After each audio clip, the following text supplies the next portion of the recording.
journey after writing the book, The Letter, my commentary on the Willie Lynch letter.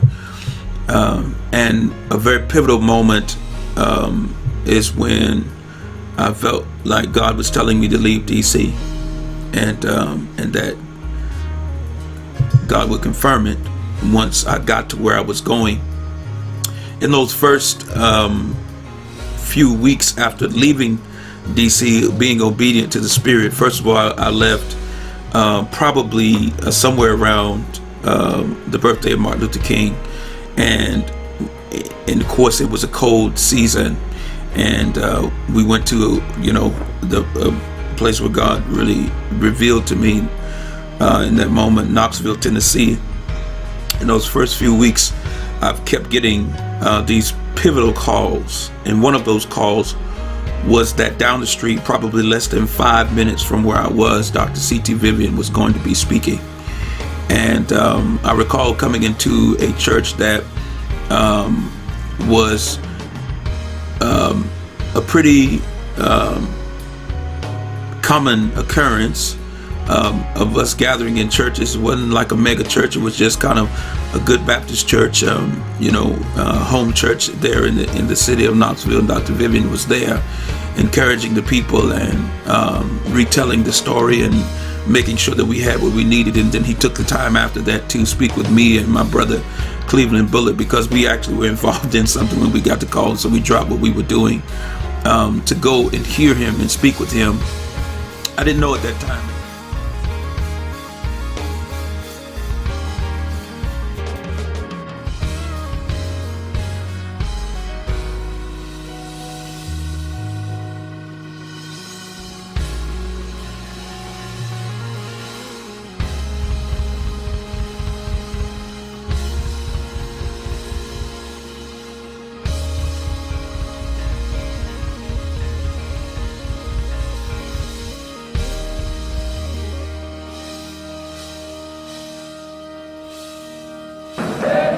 The Teachers' March was the first black middle-class demonstration in Selma. Cheyenne Webb and Rachel West were school children at the time. And it was amazing to see how many teachers had participated. I remember vividly on that day when I saw my teachers marching with me, just for the right to vote. And it was, teachers then was somewhat like up in the upper class, People look up to teachers then and look up to preachers. They were somewhat like leaders for us back then. Then the undertakers got a group and they marched. The beauticians got a group, they marched. Everybody marched after teachers marched because teachers had more influence than they ever dreamed in the community. And we want you to know, gentlemen, that every one of you, see, we know your badge numbers, we know your names. In mid-February, Reverend C.T. Vivian, an SCLC organizer, confronted Sheriff Clark and his deputies on the courthouse steps. But believe me, there were those that followed Hitler, like you blindly follow this Sheriff Clark, who didn't think their day would come. But they also were pulled into the courtrooms, and they were also given their death sentences. You are not this bad a racist, but you're a racist in the same way that Hitler was a racist. And you're blindly following a man that's leading you down a road that's going to bring you into federal court. Now, I am representing people in Dallas County, and I have that right to do so. Now, and as I represent them, and they can speak for themselves, is what I'm saying true? Yes. Is it what you think and what you believe? Yes. For this is not a local problem, gentlemen. This is a national problem. You can't keep anyone in the United States from voting without hurting the rights of all other citizens. Democracy's built on this. This is why every man has the right to vote, regardless. And he started shouting at me that I was a Hitler, I was a brute, that I was a Nazi. I don't remember everything he called me. And I did lose my temper then. And we have come to be here because they are registering at this time. And so we have come to register. I can't enforce the law with right my face. We have come to register. And this is our reason for being here. We're not You're blinding me with that light. We're not move back. Well, no, you can arrest us. Don't keep that man.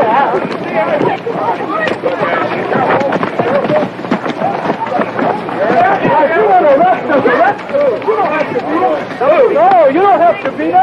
I don't remember even hitting him, but I went to the doctor and got an x-ray and found out I had a linear fracture and a finger on my left hand.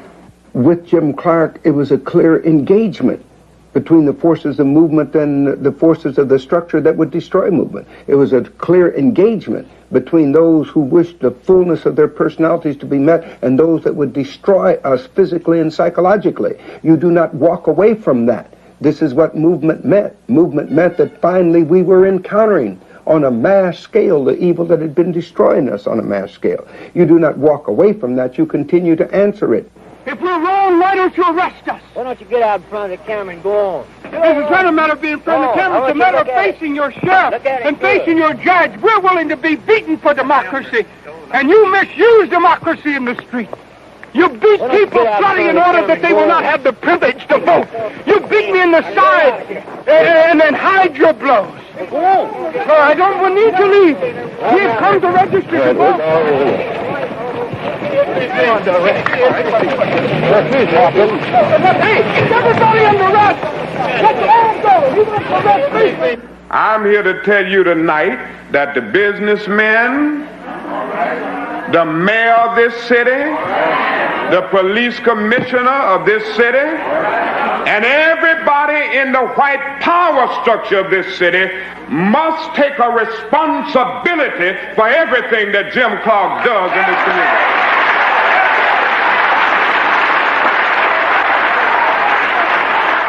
To force the Southern people to break down segregation and admit the Negro race into our theaters, into our swimming pools, into our... Strom Thurmond's 1948 presidential run on a segregationist platform was unsuccessful.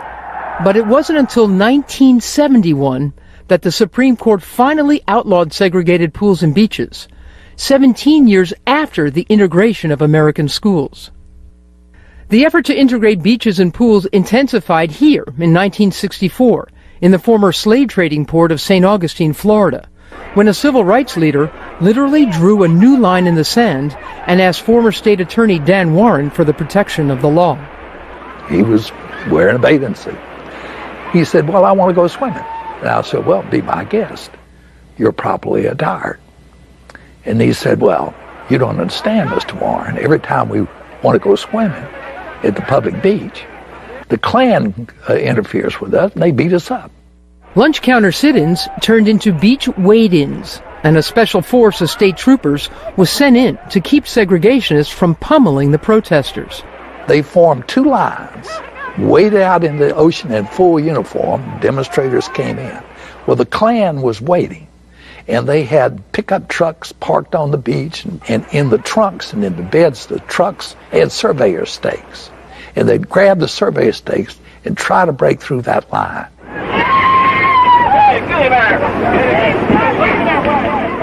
What did swimming represent to segregationists that created such hostility? Fear. Of what? Fear against going and sharing the same water with blacks. 44% of black children live under the poverty level right now. All right? 36% of black families live under the poverty level, and that's the highest it's ever been since they've been keeping figures on us. Let's say it this way. Let's say it is too much and you drop out, or are pushed out is what we call it, being pushed out. Then 30% of a white dropouts are unemployed, but 71.4% of black dropouts are unemployed. If you're a black male, the study said that we may see a generation of young black men who've never had a steady job. Even if you get to college, a black man with a college education will make slightly less in a lifetime than a white man with a high school education. But let me stop you, Dr. Vivian, because I know that there are a number of people listening to this show, and no doubt those of you in the seminar who say, well, that is not my fault, and the opportunities have been given, and so we need to discuss why those statistics are the way they are. Yeah, and let's deal with that as the principle. Okay. What America doesn't deal with, and if you got in half of our confrontations there, is that what white America doesn't deal with when it comes to blacks is cause and effect. They say blacks are like this, but they never deal with why we're like that, right? That's why I turn and say, are blacks treated the same in the society? And of course, every white person, no, we're not. But what they don't realize, Oprah, is what that actually does, the depth of it, is that their mistreatment, their choosing not to accept blacks, creates a depth of suffering and death. In fact, there is nothing in this society. It starts a chain that never gets broken. That's it. In fact, chain is the good word because it's a cycle. Everything works on everything else. In fact, racism destroys more people psychologically and physically than any other factor in American society. Before I had a chance to talk to Congressman John Lewis, I would be on and off planes out of Reagan National, and I would always see him in passing or see him coming in from Atlanta, and so I never really got the chance to talk to him. And fast forward, after going through that season, that time in Knoxville, and doing the ministry work in Knoxville and doing the organizing work in Knoxville and dealing with different things that were going on in the state of Tennessee, when I got to Atlanta, when it was time to come to Atlanta, in those first couple of weeks, I met Congressman John Lewis in the Kroger on Cascade, and finally had a chance to pull to the side and talk to him. And he really encouraged me to not lose my confidence. I had somewhat begun to lose my confidence in whether there would be real change or real liberation for the people. But he encouraged me that God is still God, and we believe the gospel, and that there's hope, and gave me his card, and he told me about his book, because I told him about my book, so he told me about his book, and of course told me to communicate with him from that point on. But I thank God, because those kind of relationships and those kind of connections you don't get often, and you don't call those people all the time, and you don't always engage those people, but the singular moments, the 1 and 2 and 3 times that you get to engage, you take the time to absorb and open up and make sure that you get in dialogue what God has sent you in that moment to get. Madam Speaker, I rise with a heavy heart to support this resolution. When we came to Washington in 1961 to go on the Freedom Rise, we chose that day. When we came here on August 28, 1963, for the March on Washington, it was joyful. We met with a young president, President John Fitzgerald Kennedy.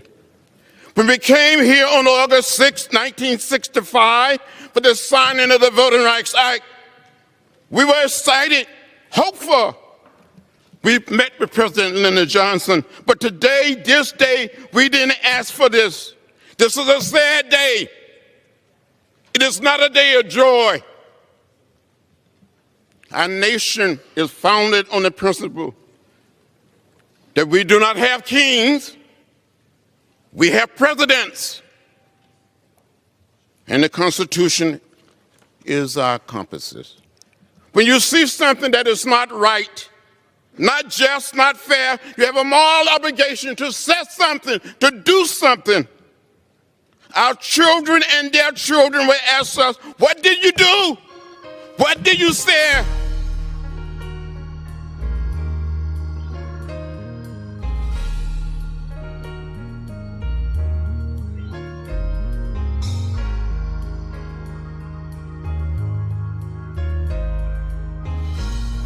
And so I must say that I am very glad that I was able to meet both the Reverend Dr. C.T. Vivian, blessings to his family and the Leadership Institute, and all the people who've been touched by his ministry, by his sacrifice and his service, and also the Congressman John Lewis. These are two black men stories that I would say are pivotal.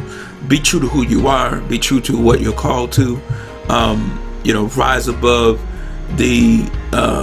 rise above the need to assimilate and